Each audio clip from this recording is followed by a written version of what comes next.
गांधी स्मृति भवनଠାରେ जिल्लास्तरीय ओडिशा दिवस समारोह में जोगदेले मंत्री रविनारायण नायक। आज एप्रिल 1 तारिख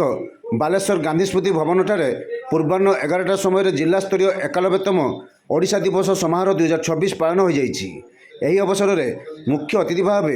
ग्रामीण विकास एवं पंचायतीराज और पानीय जल विभाग मंत्री रविनारायण नायक जोगदे सभा को उद्घाटन करथिले। सम्मानित अतिथि भाव सदर विधायक मानस कुमार दत्त,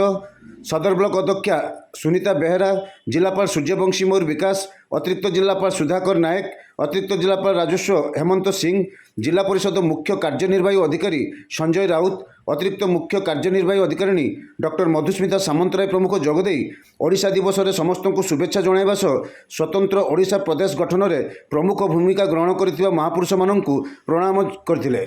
एही कार्यक्रम को जिला सूचना लोकसंपर्क अधिकारी प्रियदर्शी राजेश संयोजना करथिले। The ADMs, CDO, सब कलेक्टर,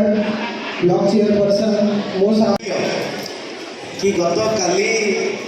राति गोटाए पर्यंत विधानसभा चलवा सत्वे तंकर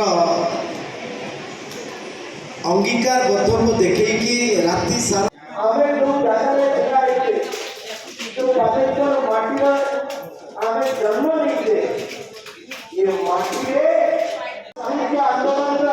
जनक थे।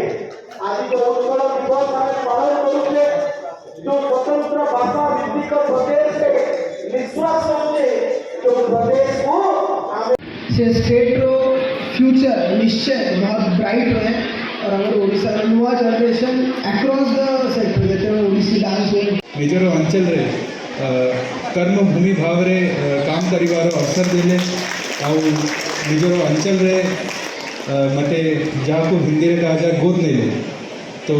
नमन करेंगे माँ उत्कल जननी को समस्त ओडिशा वासी को नमस्कार, धन्यवाद, वंदे उत्कल जननी। उपस्थित समस्त अतिथि महोदयगण, मंचरे मंचासीन ए बालेश्वर माटीर सुपुत्र आपण मानकर विधायक मानस दत्त महाशय, कलेक्टर महाशय, एडीएम, सब कलेक्टर, एडीडीआरडी, एपीडी